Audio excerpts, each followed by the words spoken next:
Привет, пилоты! Как у вас дела? На связи Ремейкер, и вы снова здесь, на канале Тифру. Уже буквально прошло пара лет с тех пор, как мы на 100% ничего не ждем от серии Titanfall. Все карты они раскрыты, респаун обделались везде, где только могли, и собственно продолжают это делать. Хотя, справедливости ради, в компании трудятся настоящие работяги, им удается как-то поддерживать то, что, казалось бы, уже давно потеряло свою актуальность и разочаровало даже самых преданных фанатов. Apex Legends по сей день в топе как Steam, так и Твича. Уже нельзя сказать, что игра находится на самом-самом апексе списков, но все-таки проект усиленно получает контент, по нему продолжают проходить небезынтересные киберспорт-турниры, в чем я совсем недавно смог убедиться, и Apex 2.0, так называемый планируемый, но скорее всего он сможет исправить многие проблемы предшественника. Благо сервера Titanfall 2 худо-бедно, но работают, комьюнити жизнеспособно, комьюнити активно, хоть и не без сложностей и обстоятельств, но даже контент на этом канале выходит, и в последнее время довольно часто, поэтому караван двигается дальше. На Медне в своем телеграм-канале, на который вы еще по какой-то причине не подписаны, я публиковал небольшой пост с коротеньким списком игр по вселенной Титанов. Онны в свое время либо были закрыты, либо отменены. И для меня это не просто какой-то список.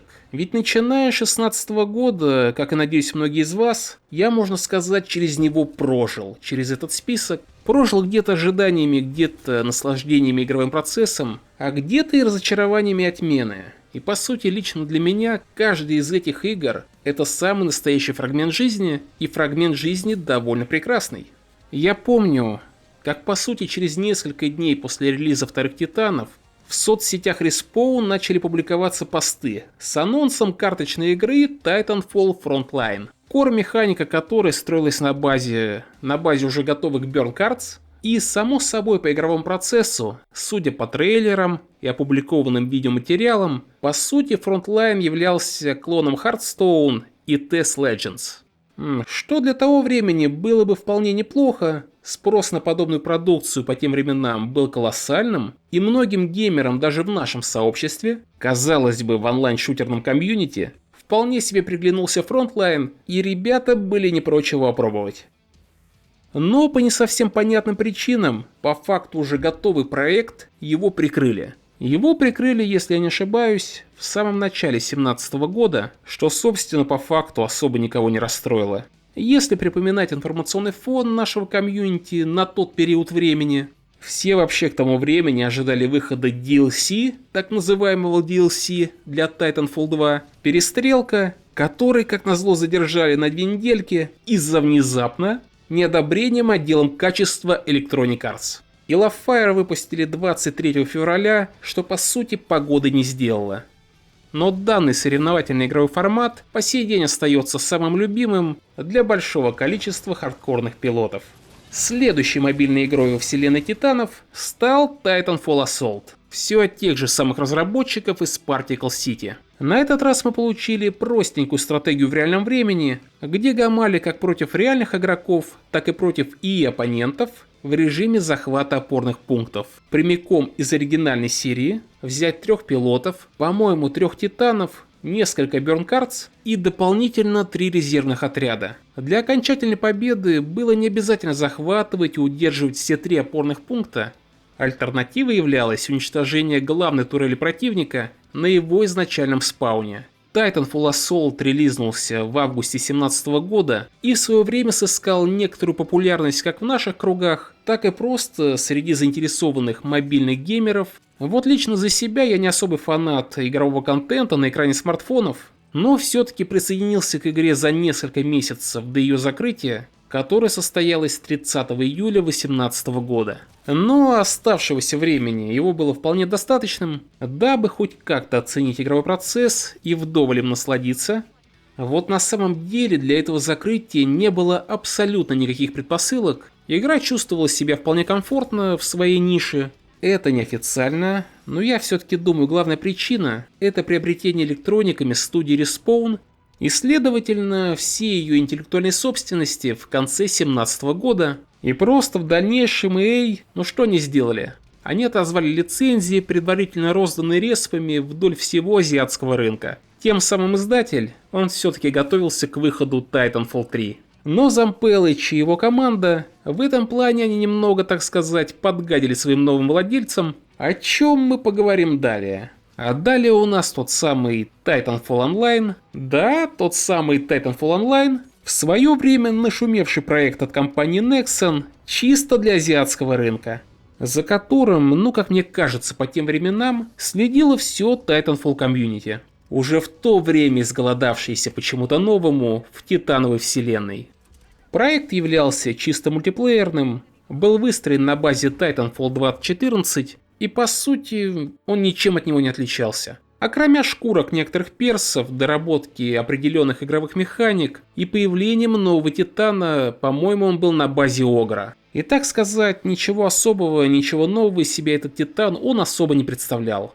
Отличительные особенности, как я помню, это только внешний вид и зарядная пушка. Очень, кстати, похожая на лазершот Иона. Также у игры был свой несколько переработанный лор. Разрабы явно готовились к масштабному запуску в Китае и Южной Корее, предварительно проведя 2 бета-теста, которые по факту не принесли восторженных отзывов. Но это исходя из той информации, которую получал при общении с южнокорейскими игроками.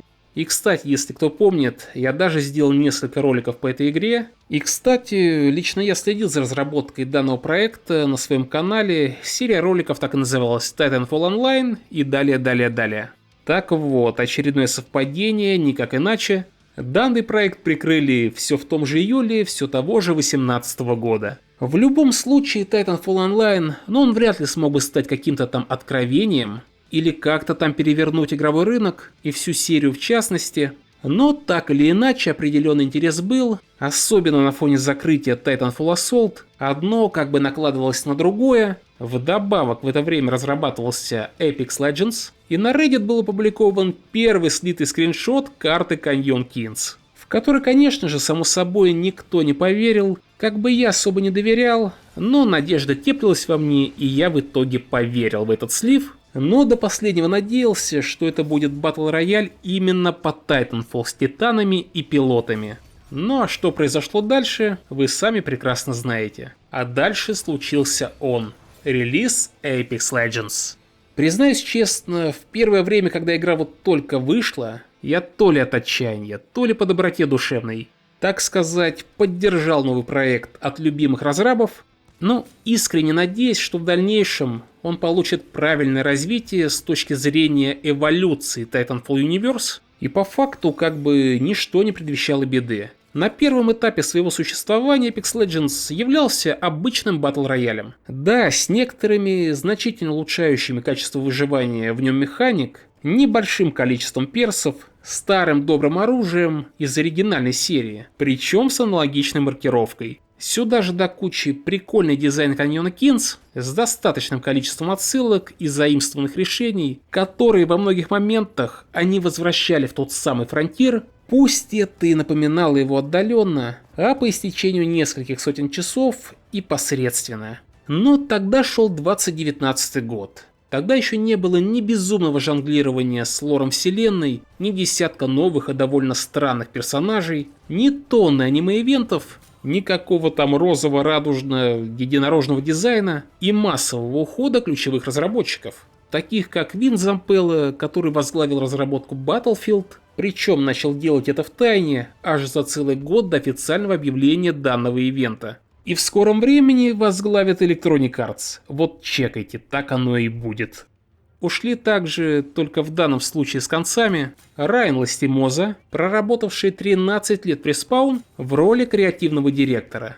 Директор анимации Шон Уилсон, тот самый творческий руководитель студии Мохаммед Алави, который, кстати, поведал нам всю подноготную разработки Titanfall 3 и причинах его отмены в пользу Апекса, Ронан Сарана, старший оператор, арт-директор Джоэл Эмсли, подаривший нам внешний вид каждого из пилотов и титанов, дизайн-директор Джейсон Маккорд, который, постоянно упоминал, как он гордится теми самыми ямами, ну вы, наверное, сразу поняли, это карты разлом и военные игры, и многие-многие другие разрабы, большинство из которых я уже вообще-то и не помню.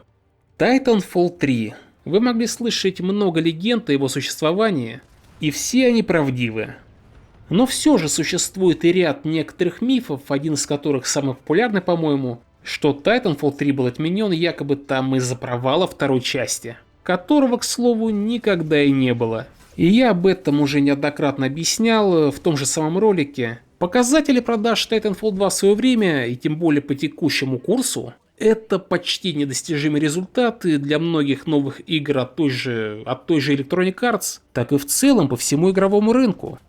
Началу работы над третьей частью совершенно ничего не мешало. Она началась практически сразу же после релиза вторых Титанов в октябре 2016 года, и далее одним из условий покупки электрониками независимой студии Винса Зампеллы за более чем $500 миллиарда и было как раз создание этого самого Titanfall 3.